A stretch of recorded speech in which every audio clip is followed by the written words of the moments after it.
At 60 years old, Martin Lawrence should be enjoying his legendary status in Hollywood.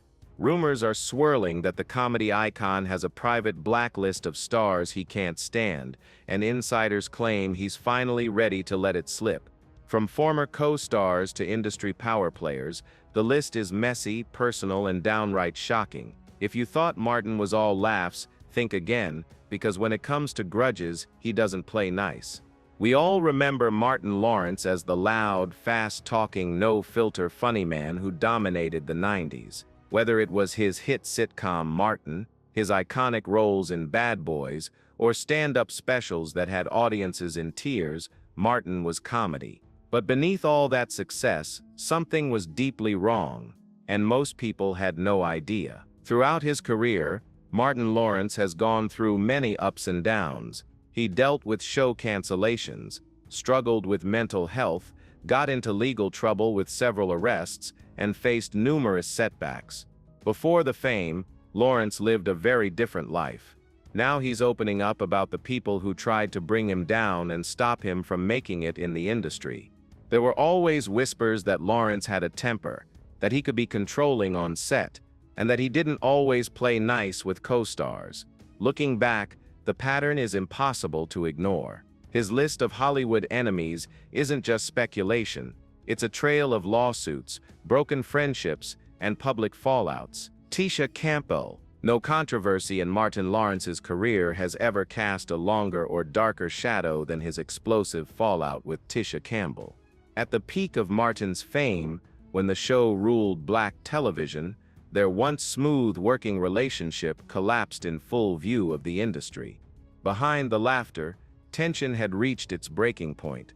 Campbell eventually filed a lawsuit, accusing Martin of escalating and persistent harassment, and she refused to film with him for months. Fox tried to keep the situation quiet, stitching together final episodes and forcing the cast to push forward, but anyone watching could sense the shift. The chemistry was gone. Whispers on set hinted that Martin was spiraling, and the cast felt it. In 1997, Campbell made her accusations official: verbal explosions, threatening behavior, sudden violent outbursts, inappropriate touching during intimate scenes, and attempts to pursue her off-camera. The claims surfaced just as Martin was facing his own string of public incidents, including a 1996 arrest after he wandered the streets of Los Angeles with a gun, shouting that someone was trying to kill him. A witness later recalled hearing him yell, "Fight, don't give up, fight the power," while officers struggled to restrain him. He looked like a madman. "I couldn't believe it was Martin Lawrence," the witness said. Reports also claimed Martin once kicked a marble wall near Campbell's hotel room so hard it cracked during one outburst. When the lawsuit went public, Martin denied every allegation, insisting he was caught in the crossfire of Campbell's issues with HBO. 4 months later, the case was quietly settled. Campbell agreed to return only if Martin was banned from the set. Editors later spliced their scenes together, two actors appearing side by side who were never actually in the same room. And that unspoken distance, even today, remains the clearest sign that this Hollywood wound never truly healed. Garrett Morris. Then there's Garrett Morris, the comedy legend who played Stan, Martin's loud, scheming, and hilariously inappropriate boss at WJEE. Audiences adored Stan's shady charm, and Morris's old-school comedic instincts added a sharp edge to the show's earliest seasons. But while the viewers were laughing, the reality behind the scenes was anything but humorous. Morris has been one of the very few cast members willing to speak openly about his fractured relationship with Martin Lawrence, and his account paints a picture of a set consumed by ego and tension. In later interviews, Morris didn't dance around the issue. He said it plainly: Martin's behavior is what drove him off the show. According to Morris, the environment grew hostile, and Martin actively undermined him at every turn. People connected to the production say the whispers were true.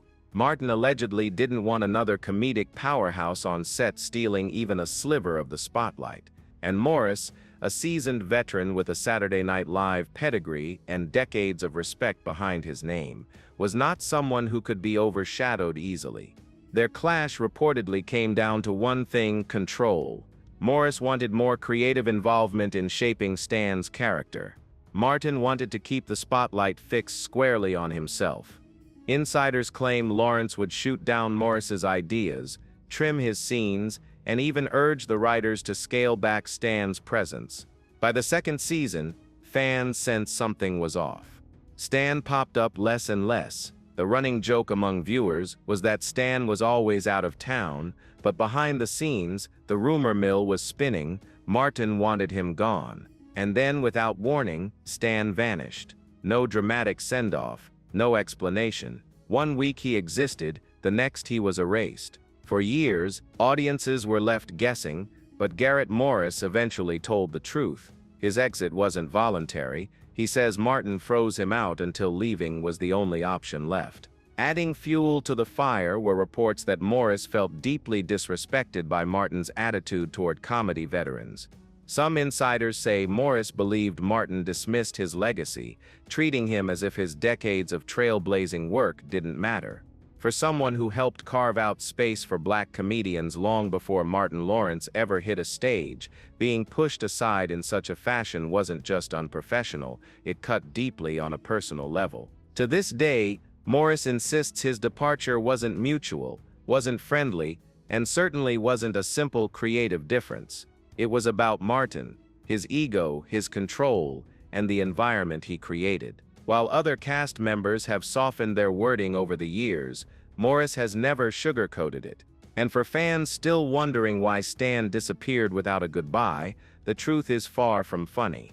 Martin didn't want him there, and ultimately, Martin got exactly what he wanted. Carl Anthony Payne II, Cole Brown. On screen, Cole Brown was the lovable, clueless best friend whose wild antics kept audiences laughing.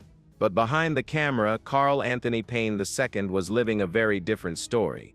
According to insiders, Payne and Martin Lawrence were never close, and as the show's success skyrocketed, the tension between them only deepened. People on set say Payne constantly felt like the outsider. Unlike Tisha Campbell or Tichina Arnold, he never felt valued as a true co-star.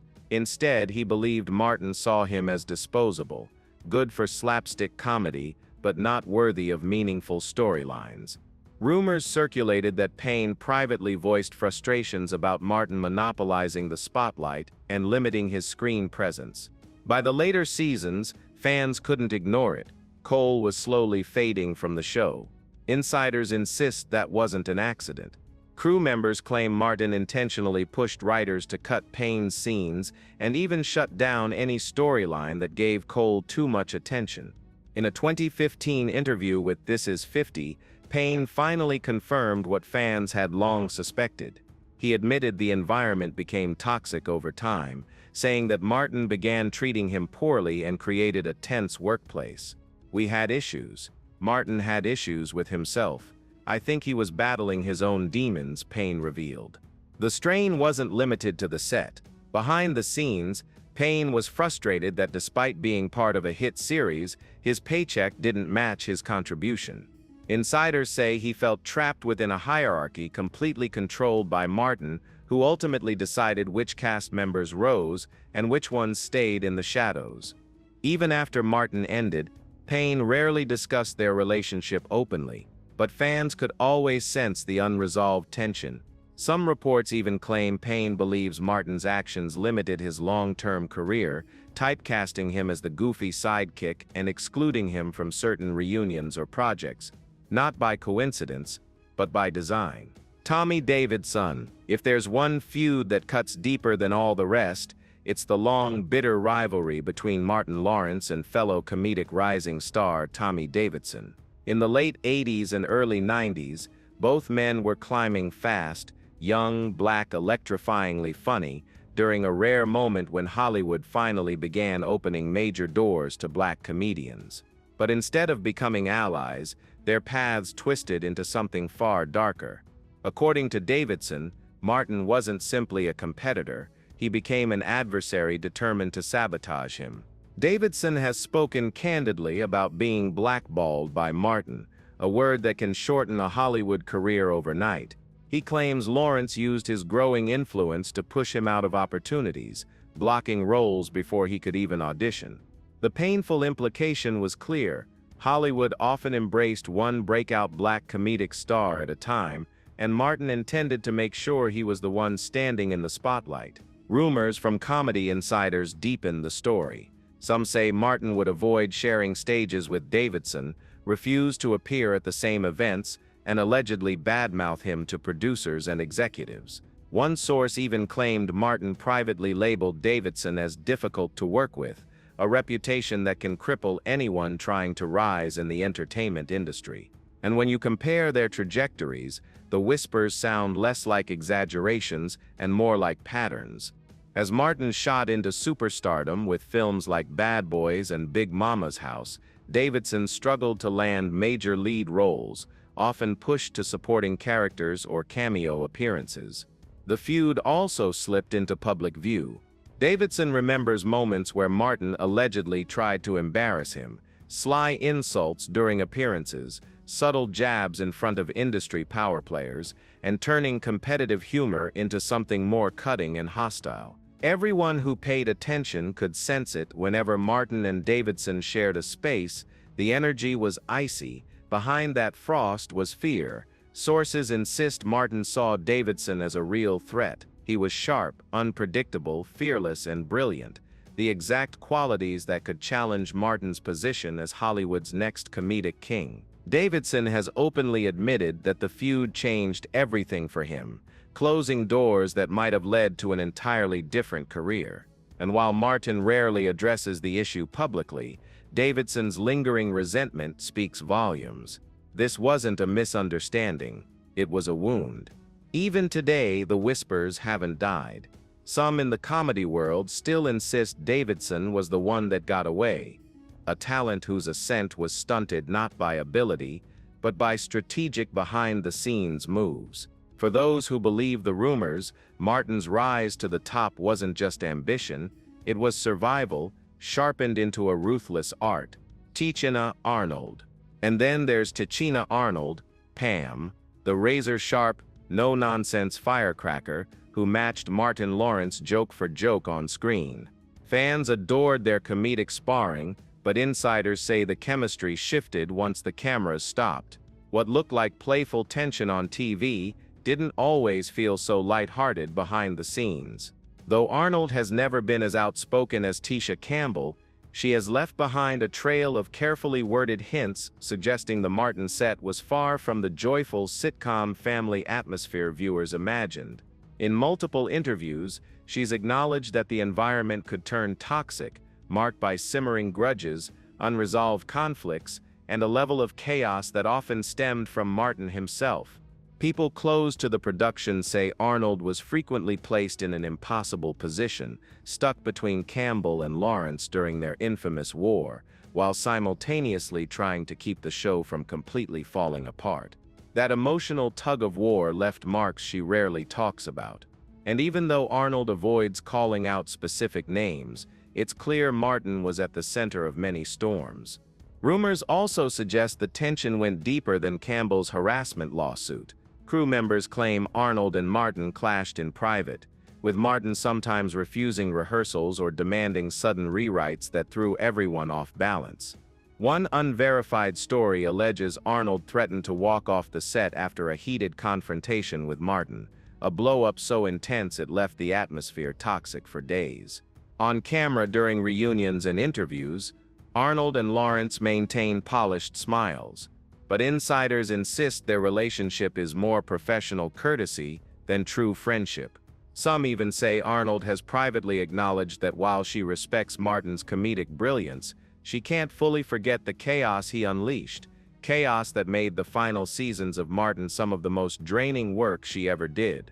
For Arnold, the show's legacy is complicated. It delivered one of her most beloved roles, yet it also carried the kind of behind-the-scenes turmoil that exposes how messy Hollywood becomes when egos, lawsuits, and personal demons collide. And even though Arnold doesn't throw direct shade like Davidson or Morris, her subtle comments and carefully measured tone imply the full story has never been told. What all the cast members seem to agree on is this: the laughter was real, but so were the wounds left behind. Contrary to what many people assume, it never truly seemed like Martin Lawrence set out to hurt anyone. What becomes clearer, looking back, is that the overwhelming pressure and chaos surrounding him took a heavy toll on his mental well-being. Even Dave Chappelle has spoken openly about Martin's struggles, pointing not only to Lawrence's fragile mental state at the time, but also to the darker, more toxic undercurrents of Hollywood that most people never see. And then there was the infamous collapse. Not long after the street incident that made headlines, Martin fell into a 3-day coma after collapsing during a jog in blistering heat while wearing layers of heavy clothing. The official explanation was heat exhaustion. But skeptics have never been satisfied. Why run in multiple layers on a scorching day twice? Was this truly an accident, or was something more sinister at play? Was he being followed, threatened, silenced?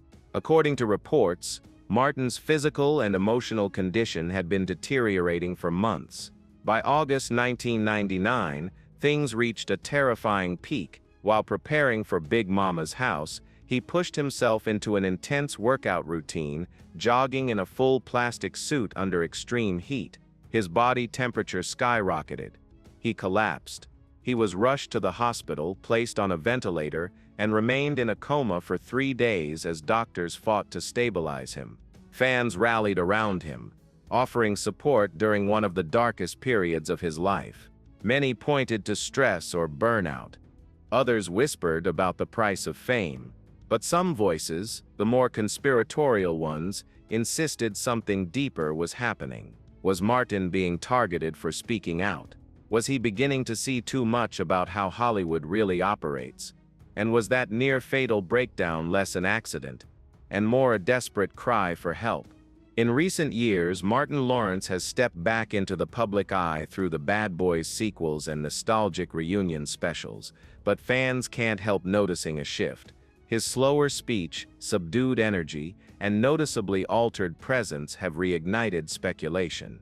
Many wonder whether the scars from his past, physical, emotional, or psychological, ever truly healed. Most of his former castmates avoid addressing it, and Will Smith consistently keeps the narrative light and positive. Yet anyone paying attention can see that Martin is no longer the electrifying, quick-witted powerhouse he once was. Then came the shocker. Rumors began circulating that Martin might bow out of Bad Boys 4 entirely, despite months of hype. According to insiders, he has privately told close friends that he's done making movies with Will, not temporarily, but permanently. The reason, they say, is far more unsettling than creative differences. Whatever Martin discovered about the entertainment industry, and perhaps about Will himself, was enough to make him walk away for good. That's when the theories erupted like wildfire. Some believe Martin accidentally glimpsed the darker machinery of Hollywood, the scandals manufactured behind closed doors, the way reputations are built up only to be torn down, the puppeteering of stars who think they're in control but are really just pieces on a board. Others insist Martin witnessed Will getting tangled with the wrong circle of influence and decided to step back quietly, choosing self-preservation over loyalty. Whatever the truth, fans noticed the shift immediately. The once unbreakable partnership no longer felt as tight, and many began asking the same chilling question: did Martin Lawrence see enough of Hollywood's underbelly to make him rethink everything, including his friendship with Will Smith? The dynamic duo behind the Bad Boys franchise suddenly slammed the brakes, and it clearly wasn't just a matter of scheduling. Rumors spread that Martin had intentionally distanced himself from Will, and now, with more secrets leaking from Hollywood's velvet-lined shadows, that distance was beginning to make unsettling sense. Insiders whispered that Martin had grown weary of Hollywood's darker corners, the hidden deals, the blackmail tactics, the power plays executed by people who never appear on camera. Some even suggested Will might have been more deeply embedded in that world than most fans realized. After Will's infamous Oscars slap, the internet exploded with theories. Some blamed stress, others called it a breakdown, but a more unnerving possibility began to emerge. What if the slap was just the public tip of something bigger? Something Martin had seen forming long before the world noticed. Because if there's one thing Hollywood has proven time and time again, it's this: loyalty is fragile, alliances shift overnight, and once the real darkness starts to spill out, the smartest move might be to walk away before it consumes you too. There's a growing theory that Martin Lawrence may know far more than he's ever publicly admitted, especially when it comes to scandals surrounding Hollywood's elite. Some believe he witnessed firsthand how reputations are engineered, destroyed, and reshaped to control the narrative. Others say Will Smith became entangled with the wrong power circles, and Martin quietly stepped away long before anyone noticed, choosing protection over loyalty. Bad boys, what you gonna do when they come for you? So why isn't anyone addressing it? Simple. This is Hollywood. Distraction is the industry Seb's favorite weapon. As long as Martin kept delivering laughs, no one bothered to look deeper and ask, is he really okay? And that's Sip's the frightening part. For decades, Martin Sip's struggles were dismissed as yet another celebrity meltdown. But when you piece together the bizarre incidents, the fractured relationships, the secrecy, the hospitalizations, a far more unsettling picture emerges. Hollywood is a maze of secrets, and the real question is, what does Martin Lawrence know? Whatever it is, it seems serious enough to make him create distance between himself and Will Smith. Whether motivated by fear of further scandals, disillusionment with the industry, or something even darker, one thing feels increasingly certain: the Bad Boys era may truly be over, and we're left to wonder, what else has Martin endured? What happened behind closed doors that he could never speak about? Who stepped in to silence him, or perhaps control him? We don't have the answers, but it's clear Martin wasn't just battling fame, he was wrestling with an entire system designed to chew up its brightest stars. Now that fragments of the truth are beginning to surface, the question isn't only what happened to Martin Lawrence, but how many others could be next. Because in Hollywood, survival isn't just about who you know, it's about what you know, and Martin, he just might know too much. That's Sip's all for now. Until next time, goodbye.